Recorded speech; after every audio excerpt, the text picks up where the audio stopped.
ඔයාලා දන්නවද මොකටද ෆ්ලයිට් මොඩ් කියන සීන් එක තියෙන්නේ කියලා?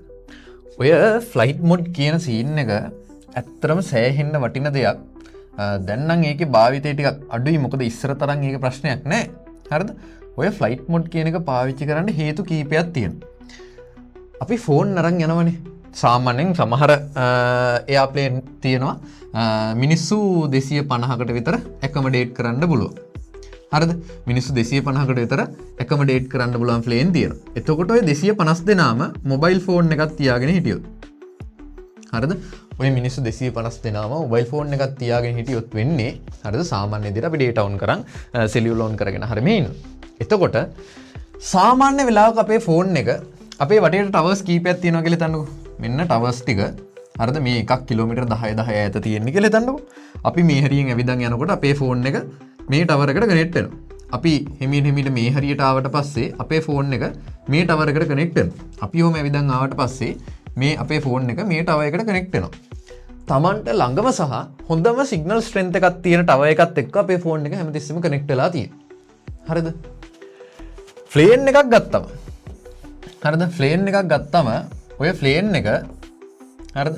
ප්ලේන් එකක් ගත්තම ඔය ප්ලේන් එක ළමයි සමහර වෙලාවට පැයට කිලෝමීටර් 700ක විතර වේගකින් ගමන් කරනවානේ. පැයට කිලෝමීටර් 700ක විතර වේගකින් මෙයා ගමන් කරනවා. මෙයා ගමන් කරනකොට මොකද වෙන්නේ? මෙයා ඉන්නේ සාමාන්‍ය මිනිස්සෙක් ඉන්නවට වඩා උසින්. හරිද? මේ අතර දුරත් වැඩි. යන්තම් හරි මේ හිතන්න මේ මෙන්න මේ ෆෝන් 250 මේ වෙලාවේ ඔන්න වෙලා තියෙන්නේ. මෙයා මෙතන උඩින් යද්දී මේ ෆෝන් එක හැමතිස්සෙම සිග්නල් හොයනවා. මට සිග්නල් ඕනේ, මට සිග්නල් දියව්, මාව මරාගෙන කාපියව් කිය මෙයා සිග්නල් හොයනවා. සිග්නල් හොයනකොට මොකද වෙන්නේ? මෙන්න මේ වගේ ළඟ තැනකින් යද්දී මෙයාව කනෙක්ට් වෙනවා මෙන්න මේ ටවර් එකත් එක්ක. මේ වගේ 250 දෙනෙක් එකපාරට මේකට කනෙක්ට් වෙනවා. හරිද? හැබැයි මේ දුර වැඩි හින්දා මෙයා සාමාන්‍යයෙන් සිග්නල් එකක් දෙන්න වැය කරපු ස්ට්‍රෙන්ත් එකට වඩා වැඩි ස්ට්‍රෙන්ත් එකක් ෆෝන් එක මගින් වැඩි එනර්ජි එකක් දීලා වැය කරනවා. එතකොට මෙයා එනර්ජි පොඩි බූස්ට් එකක් හදා ගන්නවා. එනර්ජි බූස්ට් එකක් හදා ගන්නවා ෆෝන් එකෙන්. වෙනදට වඩා හයි පවර් සිග්නල්ස් මෙයා යවන්න හදනවා. ළඟ ඇති කියලා හිතලා තව චුට්ටක් රේන්ජ් එක වැඩි කරගන්න. එහෙම 250 දෙනෙක් වැඩි කරද්දී මෙහෙම වැඩ කරද්දී එක අවුලක් තියෙනවා. මේ ප්ලේන් එක වටේට ස්ටැටික් එකක් හැදෙනවා. හරිද? මේකට පයිලට්ලා කියන්නේ ඉලෙක්ට්‍රොනික්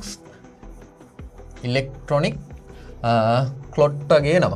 ඉලෙක්ට්‍රොනික් ක්ලොට්ටගේ නම මට හරියට මතක නැහැ. හරිද? ඒකට අමතරව හරිද මේ ස්ටැටික් එකට අමතරව තියෙන ලොකුම ප්‍රශ්නේ තමයි මෙන්න මේ ප්ලේන් එක තියෙන්නේ ඉතාම සෙන්සිටිව් රේඩියෝ සිග්නල් එකක්. ඒ වගේම කමියුනිකේෂන් ඩිවයිසස්. හරිද? තාම සෙන්සිටිව් කමියුනිකේෂන් ඩිවයිස් තමයි මේකේ තියෙන්නේ. මෙයා ලොකු බූස්ට් එකකින් මේ ටවර්ස් එක කනෙක්ට් වෙද්දි පොලිමර් දඩිවිඩි ගාලා මෙන්න මේ සෙන්සිටිව් ඉන්ෆර්මේෂන් වලට සෑහෙන ඉන්ටර්ෆියරන්ස් එකක් එහෙම නැත්තම් හරිද බාධාවක් ඇති වෙනවා. හරිද? ඔය බාධාව ඒක එහෙම නැත්තම් මෙයා මෙහෙම එක දිගට කනෙක්ට් වෙද්දි විශාල නොයිස් එකක් ඇති වෙනවා. හරිද? විශාල නොයිස් එකක් ඇති වෙනවා, සිග්නල් නොයිස් එකක්. ඒ නොයිස් එක සෑහෙන්න බාධාවක් මේ ප්ලේන් එකේ ෆ්ලයිට් එකේ කමියුනිකේෂන් වලට. ඔය වැඩේට විසඳුමක් ඕන වුණා ඒ කාලේ හිටපු පයිලට්ලට, සයන්ටිස්ට්ලට හරියට. එයාලා ඊට පස්සේ ෆෝන් වලට හඳුන්වා දුන්නා එයාප්ලේන් මොඩ් කියලා එකක්. එයාප්ලේන් මොඩ් කියලා එකක්. හැබැයි බය වෙන්න එපා. එයාප්ලේන් මොඩ් එක නැහැ කියලා මේ ෆ්ලයිට් එක කඩාගෙන එහෙම වැටෙන්නේ නැහැ. ඔයාලා නිකන් ෆ්ලයිට් එක පොඩ්ඩක් ඩිලේ වෙනවා වගේ දේවල්. ඒ ප්‍රශ්න ඇති වෙනවා. ඒක එයාලගේ ඉන්ඩස්ට්‍රි එකට ලොකු ප්‍රශ්නයක්. හරිද? එතකොට එයාප්ලේන් මොඩ් එක හඳුන්වා දුන්නත් එක්ක මේ 250 දෙනාම එයාප්ලේන් මොඩ් එකට ස්විච් වුණාම වෙන්නේ මෙයාලගේ කමියුනිකේෂන් වලට කිසිම බාධාවක් නැහැ. මේ නොයිස් එක නැහැ. හොඳ නිශ්ශබ්දතාවයක් ලැබෙනවා.